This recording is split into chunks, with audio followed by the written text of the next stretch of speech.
네, 20대 국회가 개원했습니다만 원구성 협상 아직 제자리 걸음입니다. 자, 이러자 세비 반납을 놓고 의원들 간의 설전이 벌어지고 있습니다. 국회의원의 무노동 무임금 원칙 어떻게 봐야 될까요? 정치권 움직임 추은호 해설위원과 함께 얘기 나눠보겠습니다. 안녕하십니까? 네, 안녕하십니까? 자, 먼저 안철수 대표의 발언을 들어보도록 하겠습니다. 함께 보시죠. 국회가 제때 일을 시작하지 못한다면 국민의당은 원구성이 될 때까지 세비를 받지 않겠습니다. 대한민국 어디에도 일하지 않고 버젓이 돈을 받는 국민은 없습니다. 하물며 국민 세금으로 세비 받는 국회는 더욱 그렇게 해야 마땅합니다. 자, 이러자 더불어민주당 우상호 원내대표가 반발했습니다. 화면 보시죠. 자, 국회의원에게 세비로 시비 거는 게 제일 유치하다. 전형적인 반정치 논리다. 우리가 월급에 연연하는 것도 아닌데 모욕감을 느낀다. 이런 발언을 했습니다. 그러니까 한 분은 반성하자는 의미로 하는 거고요. 그렇죠. 한 분은 결국 이것도 정치쇼다라고 반박을 하는 것 같습니다. 어떻게 봐야 되는 겁니까? 일단 국회의원 세비가 얼마인지 궁금하실 텐데요. 예. 연간으로 따져보면은 1억 3,800만 원 정도 예. 한 명당 그렇습니다. 그러니까 월로 12달로 나누면은 한 달에 한 1,150만 원 정도 이렇게 수당하고 또 활동비 합쳐서 이렇게 되는데 예. 지금 세비 논란이 뭐 비단 어제 오늘 문제가 아니죠. 항상 예. 그 옛날에도 과거 그 줄기차게 있어 왔는데 그 안철수 대표는 뭐 물론 원구성 협상 빨리 하고 국회가 문을 열자 일하는 국회 모습 보여주자라는 그런 진정성은 뭐 믿어 의심치 않습니다. 빨리 예. 하자고. 하지만은 그 우상호 원내대표 같은 경우는 너무 이렇게 한다는 것은 정치 쇼다. 오히려 국회의원들이라는 게 물론 국회에 들어와서 활동하는 것도 중요하지만은 지금 놀고 있는 건 아니지 않느냐. 예. 뭐 정책 준비도 하고 법안 준비도 하고 있을 텐데 자꾸 오히려 돈 안 받겠다 이런 세비 논란을 일으킨다는 것 자체가 문제의 초점을 흐트러뜨리는 거다. 지금 과시적으로 보여주려는 것 아니냐 이런 이제 비판적인 생각을 갖고 말하고 있는 것 같습니다. 예.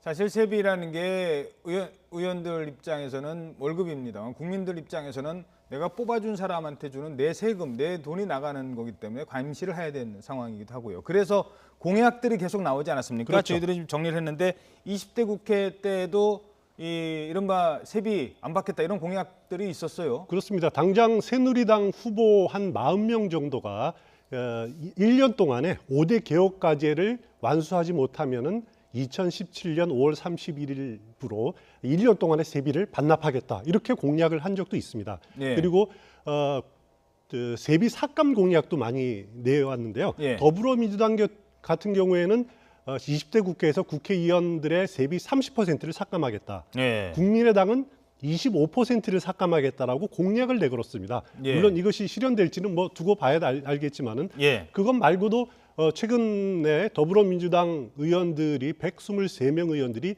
이틀치 5월 31일, 31일 세비를 전부 모아가지고 불법 채권 추심으로 고통받고 있는 그 서민들을 위해서 예. 채권을 사들여서 저희들이 그래픽 준비했죠. 예. 그것도 좀 보여주시죠. 예. 소각하는 그런 이벤트를 벌이기도 했었죠. 예.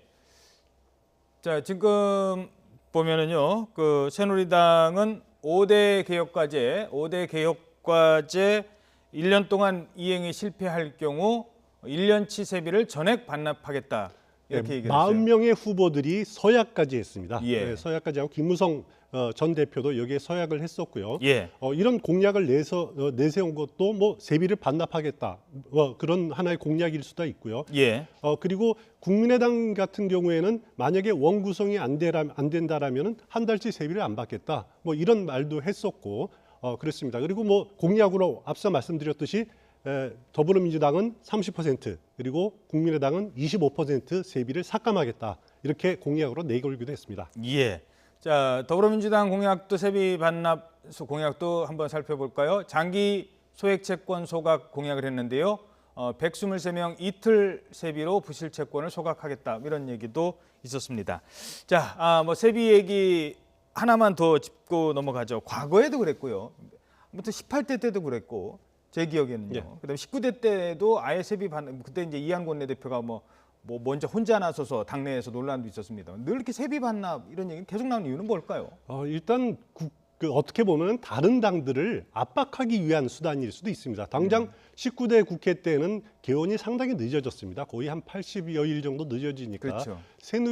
그때 새누리당 의원들이 150명이었는데 147명이 6월 세비 한 달을 반납한 적이 있습니다. 지금 화면에 나오는데요.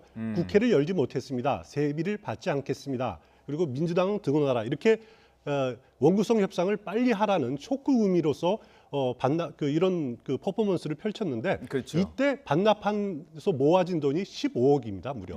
그래서 근데 이것을 국고로 환속할 수 있는 귀속시킬 수 있는 법적 제도적 근거가 우리나라에는 없습니다. 아하. 그래서 이거를 뭐 기부하는 형식으로 이렇게 처리를 했는데 예. 마찬가지입니다. 국민의당이 이번에도 세비를 반납한다 해도 이것은 기부 형식으로 될 그렇게 것으로 되는군요. 보입니다. 알겠습니다. 자, 세비를 덜 받겠다고 하지 말고요. 세비를 받은 만큼 열심히 일하는 그런 모습을 국민들은 보고 싶어합니다. 우리가 뽑아준 의원들이니까요. 자, 이런 가운데 원구성 협상이 계속 지연되는 그 원인이 국회의장 자리를 어느 당이 가져갈까인데 조금 전에 더불어민주당 우상호 원내대표가 속보로 전해드렸습니다만 국회의장을 양보한다는 건 아니고요. 법사위원장을 양보하겠다 이런 얘기를 했습니다. 큰 물꼬가 트였다라고 이렇게 기대를 할 수가 있습니다. 일단 우상호 원내대표 말은 이제는 더불어민주당이 국회의장을 가져가겠다. 예. 그렇지만은 그동안 야당이 맡았던 법사위원장은 새누리당에 양보를 하겠다. 이렇게 나름대로 이제 꽉 막혀 있던 그 원구성 협상에서 나름대로 물꼬를 튼 건데 과연 여기에 새누리당이 국회의장직을 갖겠다라는 것이 나름대로 법사위원장이나 다른 중요한 상임위원장을 갖기 위한 하나의 성동격서적인 전략인데 하면 이거는 뭐 수용 가능한 거고요. 예. 그렇지만 아직은 좀 더 반응을 봐야 될 것 같습니다. 그리고 또 국민의당 박지원 원내대표도 법사위원장은 야당이 가져야 된다라고 또 주장을 해오지 않았습니까? 예. 이걸 또 같은 야당도 설득해야 되는 문제가 있기 때문에 아직은 좀 더 다른 당의 추이를 봐야지 결론이 어떻게 예상을 정확하게 해볼 수 있을 것 같습니다. 예, 이번 뭐 국회 때도 박영선 법사위원장 그리고 이상민 법사위원장 야당에서 법사위를 맡았기 때문에 그리고 국회 선진화법을 있기 때문에 여당이 그러니까 다수당이 여당이라기보다는 다수당이 횡포를 부리는 거는 좀 막을 수 있었거든요. 그럼 법사위원장 자리 갖고 국회 선진화법 이제 완전히 여야가 뒤바뀌는 형국입니다만 그런 모습을 볼 수 있을 것 같습니다.